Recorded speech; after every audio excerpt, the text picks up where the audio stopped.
जी अस्सलाम वालेकुम। दोस्तों, सबसे पहले हम साधना और सिद्धि में अंतर जान लेते हैं कि साधना किसे कहते हैं और सिद्धि किसे कहते हैं। जो इंसान किसी जिन, भूत प्रेत, हमजाद या फिर परी की क्रियाएं करता है उसको साधना कहते हैं, और साधना के बाद जब उसको आखिर में सफलता मिलती है तो वो सिद्धि कहलाती है।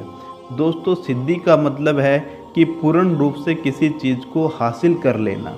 सिद्धि चाहे जिन की हो या परी की ही क्यों ना हो, सिद्धि प्राप्त करना बहुत मुश्किल है, लेकिन जब आप बिना किसी स्वार्थ के और सच्चे दिल से साधना करते हैं तो उसमें आपको 101% सिद्धि हासिल हो जाती है।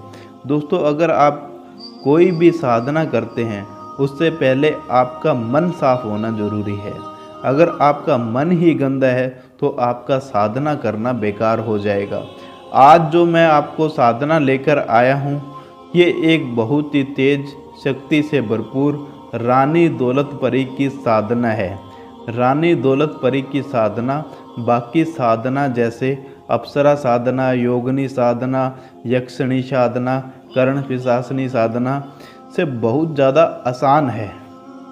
रानी दौलत परी की सिद्धि के बाद आप इतने अमीर हो जाएंगे कि आपके घर में पैसा रखने तक की भी जगह नहीं होगी।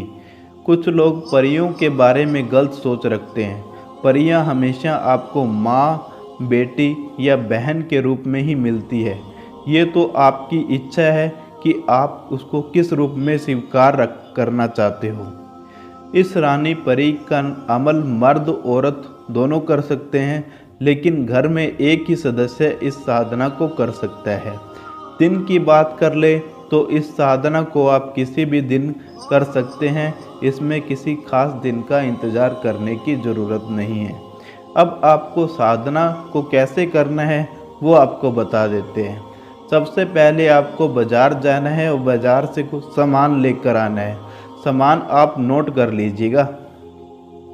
11 गुलाब के फूल, 11 लौंग, मिठाई के तौर पर 11 गुलाब जामुन लेकर आकर रख लेने हैं।